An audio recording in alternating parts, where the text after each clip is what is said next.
Friends, this is Sonia Sharma. Welcome back to my channel Study with Kanha ji. Dear students, हमने अपनी पिछली videos में 7 chapter 6 class NCERT history की cover हम कर चुके हैं. तो स्टूडेंट्स, आज मैं आपको इसके जो हैं short answer type question answer कराने जा रही हूँ, बौद्ध और जैन धर्म और अशोक से रिलेटेड. तो ये आपके एग्ज़ाम के वे से बहुत इम्पोर्टेंट रहने वाले हैं क्वेश्चन. बहुत ध्यान से आप लोगों को पढ़ना होगा, क्योंकि ये हर कॉम्पिटिटिव एग्ज़ाम में आपके बार बार रिपीटेड होते हैं क्वेश्चन. तो चलिए आज का अपना सेशन स्टार्ट करते हैं.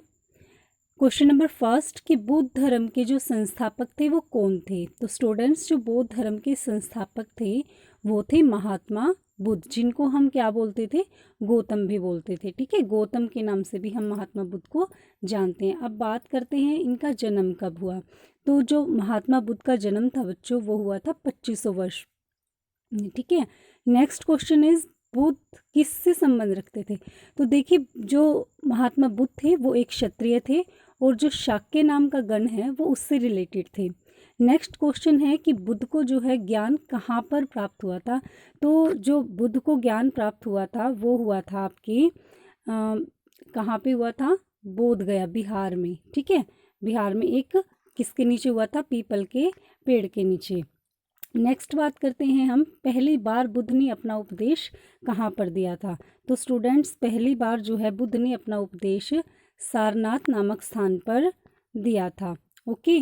फिर बात करते हैं कि जो महात्मा बुद्ध की मृत्यु है वो कहाँ पर हुई थी. तो देखिए, बहुत इम्पोर्टेंट क्वेश्चन ये रहने वाले हैं कि बुद्ध की जो मृत्यु हुई थी वो हुई थी कुशीनारा में.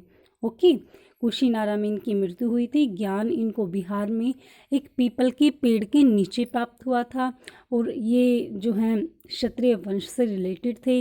फिर है कि और अधिक वस्तु पाने की जो इच्छा है उसको बुद्ध ने किसका नाम दिया है. तो उसको बुद्ध ने कहा है तिस्सा या तृष्णा, कि भाई हमारी जब इच्छाएं बढ़ती जाती हैं तो इसको हम तृष्णा बोलते हैं. नेक्स्ट क्वेश्चन है कि बुद्ध ने जो अपनी शिक्षा है वो कौन सी भाषा में दी थी. तो जो बुद्ध की शिक्षाएं थी बच्चों, वो मेनली कहाँ किस पे थी, प्राकृत भाषा में, जिसको जो साधारण लोग थे वो इजीली समझ सकते थे. ओके.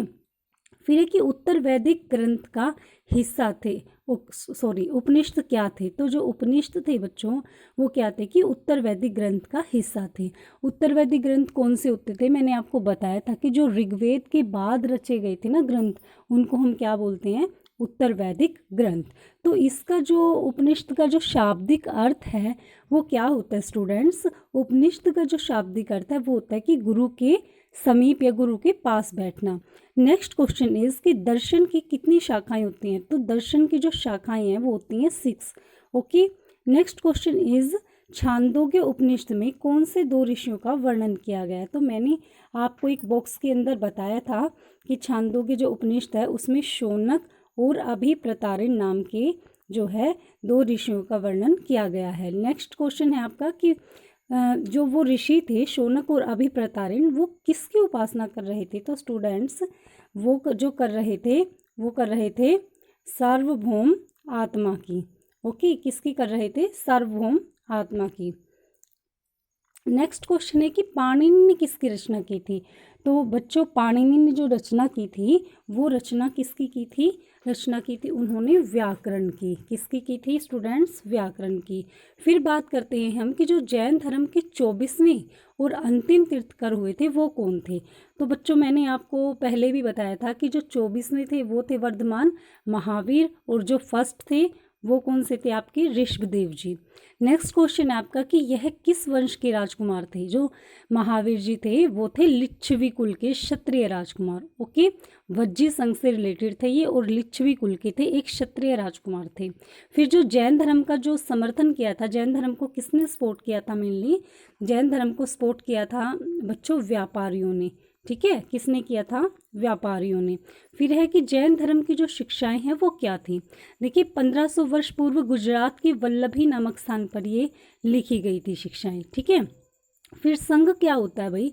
संघ मैंने आपको बताया था कि जो घर का त्याग करने वाले जो लोग होते हैं वो कहाँ रहते हैं, वो एक साथ रहते हैं, जिसको क्या बोलते हैं, हम संघ बोलते हैं. फिर विनय पिटक. विनय पिटक क्या है.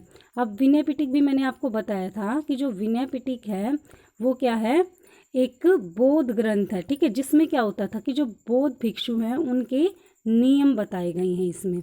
फिर है कि भिक्षु भिक्षुणी क्या होते हैं। अब देखिए जो लोग शहरों में या गांव में जाकर भिक्षा मांगते हैं उनको हम बोलते हैं भिक्षु या भिक्षुणी।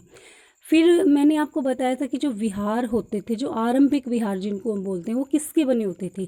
तो वो पहले तो लकड़ी के बने होते थे स्टूडेंट्स, और बाद में वो किसके बनाए गए थे, ईंटों के बनाए गए थे। नेक्स्ट क्वेश्चन है कि जरथुस्त्र कौन थे। तो देखिए जरथुस्त्र जो थे वो एक ईरानी पैगंबर थे। कौन थे वो, ईरानी पैगंबर। ये बहुत इंपॉर्टेंट क्वेश्चन है, बार बार ये आपके UP TET, C TET, S TET, KVS, NVS, DSSB, इनमें ये बार बार रिपीटेड क्वेश्चन है बच्चों, ये बार बार आते हैं, तो बहुत ध्यान से आपको ये पढ़नी है। नेक्स्ट क्वेश्चन है कि जो जरथुस्त्र की पुस्तक है उसका क्या नाम था। तो जरथुस्त्र की जो पुस्तक है उसका नाम था बच्चों जैन अवस्था। कौन सी थी, जैन अवस्था। अब जरथुस्त्र की मूल शिक्षा का सूत्र क्या था। देखिए इन्होंने जो सूत्र बताया था ना अपनी शिक्षा का, वो सद्विचार, सद्कार्य, सद्वचन, ये बताया था। फिर बात करेंगे हम अशोक से रिलेटेड क्वेश्चंस की। अब देखिए अशोक मौर्य काल में मैंने आपको बताया था कि जो अर्थशास्त्र है वो किसने लिखी थी भाई, अर्थशास्त्र लिखी थी चाणक्य, या फिर मैगस्थनीज भी हम उसको बोलते हैं, ठीक है, चाणक्य ने लिखी थी ये। फिर संदेशवाहक क्या होते हैं, मैंने आपको अच्छे से बताया था कि जो एक स्थान से दूसरे स्थान पर जो लोग घूमते रहते थे और राजाओं के जो जासूस होते थे, उनके जो वर्क्स होते थे, कार्य जो होते थे ना, उनकी ये लोग निगरानी करते थे, देख रेख करते थे, इनको ही क्या बोला गया था, संदेशवाहक।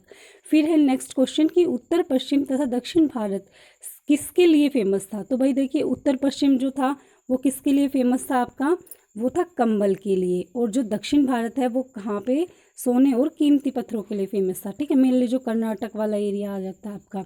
फिर देखिए नजराना क्या होता है, मैंने आपको बताया था कि जो टैक्सेस होते थे, कर होते थे, वो तो नियमित ले जाते थे, ठीक है, नियमित रूप से लिए जाते थे लोगों से, भाई वो तो हर किसी बंदे को देना ही देना है। लेकिन जो नजराना होता था ना बच्चों, वो क्या थे, अनियमित कर होते थे, मतलब लोग अपनी इच्छा से देते थे, कोई प्रेशर नहीं था लोगों के ऊपर, भाई जिसका मन करे वो राजा को ना अपनी स्वेच्छा से भेंट करते थे। फिर क्या है कि पाटलिपुत्र में कितने बुर्ज और कितने द्वार है। तो भाई पाटलिपुत्र में 570 बुर्ज है और कितने द्वार है, 64 द्वार हैं। ओके, नेक्स्ट क्वेश्चन है कि जो अशोक के अधिकतर जो अभिलेख हैं वो किस भाषा में है। तो बच्चों अशोक के जो अधिकतर अभिलेख हैं वो कौन सी भाषा में हैं, वो हैं प्राकृत भाषा और ब्राह्मी लिपि में। भाषा कौन सी बताई मैंने अभी आपको, प्राकृत, और लिपि कौन सी बताई है, ब्राह्मी। फिर है जो तटवर्ती उड़ीसा है उसका प्राचीन नाम क्या है। तो उसका जो प्राचीन नाम है वो क्या है भाई, कलिंग। कौन सा है, कलिंग। ओके, धर्म महामत क्या होते हैं। तो धर्म महामत जो होते हैं वो क्या होते हैं स्टूडेंट्स, कि जो जगह जगह जाकर धर्म की शिक्षा देते हैं। धर्म महामत कौन होते हैं, जो जगह जगह पर जाकर धर्म की शिक्षा देते हैं। फिर नेक्स्ट क्वेश्चन है कि जो चीन की दीवार है वो कितने किलोमीटर लंबी है। तो भाई वो कितने किलोमीटर लंबी है आपकी, वो है 6400 किलोमीटर लंबी। तो स्टूडेंट्स आज का सेशन यहीं पे कंप्लीट होता है आपका। बहुत इंपॉर्टेंट क्वेश्चन है ये आपके, मैं बार बार बोल रही हूँ, वीडियो को एंड तक ज़रूर देखना। Thank you, have a nice.